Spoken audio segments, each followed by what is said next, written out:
Сайн байцгаана уу? Та бүхэндээ Бурхны үгийг дамжуулж байна. Өнөөдрийн сэдэв үргэлж сүнсээр дүүр. Дарсанд буус октор. Үүнд хэт сануурал бай. Харин сүнсээр дүүр. Ефес 5:18.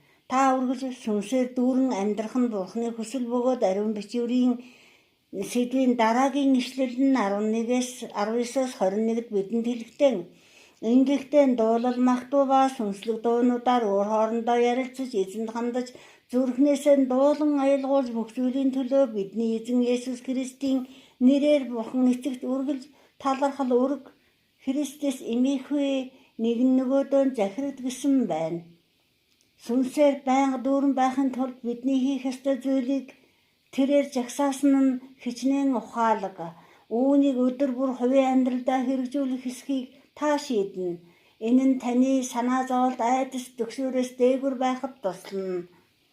Хаяан сүнсээр дүүрдэг хүмүүс амархан бухимдаж хэн нэгнийг буруутгах эсвэл бухимдлан гаргах газрыг эрен хайдаг. Гэхдээ та сүнсээр амьдрах үедээ баяр баясгалантай амар тайван амар амгалан хэвээр үлддэг. Та тэнцдэггүй, таны итгэл ялдаг. Та Бурханыг хангамж хүч чадал мэрэгэн ухааны их үүсвэрээс ажилдаг. Өдөр бүр байнгын хөдөлгөөн, урам зориг, сүнслэг сэтгэлийн хөдөлгөөнтэй бай. Та ийм уур амьсгалд үлдэх үүрэгтэй. Тэнд бүх зүйл доктортой хувиршгүй мөнхийн байдаг. Та ийм салбарт байснараа нөхцөл байдал, амьдралын нөхцөл байдлаа удирдах чадна. Та байнга гэрэлтэж ариун сүнсээр шатдаг. Халелуя. Бурханд алдрыг өргөе. Залбирал эрхэм хүндэт эзэн Бурхан Ааваа. Тандаа талархъя. Сүнсээр үргэлж дүүрэн байх эрүүлийн төлөө би танд талархаж байна.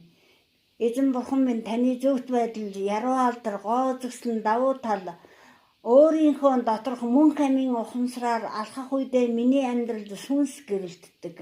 Би сүнсний хаанчлалд амьдарч эзэн таны хүч чадал, яруу алдар, суугаар, яруу алдраар өөрийн ертөнцийг захирдаг. Есүсийн нэрээр амен. За, судлах ишлэл болохоор холбогдох ишлэлүүдийг та үгийн гүнзгийрөө орж сонсон суралцах хэрэгтэй. Ефес 5:18-аас 19-д дарсанд буус октор, эс бөгөөс хэт самуурал бай. Харин сүнсээр дүүр. Ингэхдээ дуулал магтуу ба сүнслэг дуунуудаар өөр хоорондоо ярилцаж эзэнд хандаж зүрхэндээ дуулж аядуу зохиож бай. 2-р Коринт 4:16-аас 18-д Тиймээс зүрх алддаггүй хэдийгээр гаднах хүн маань ялдарч буй доторх хүн нь өдрөөс өдөр шинжлэгдэж байна.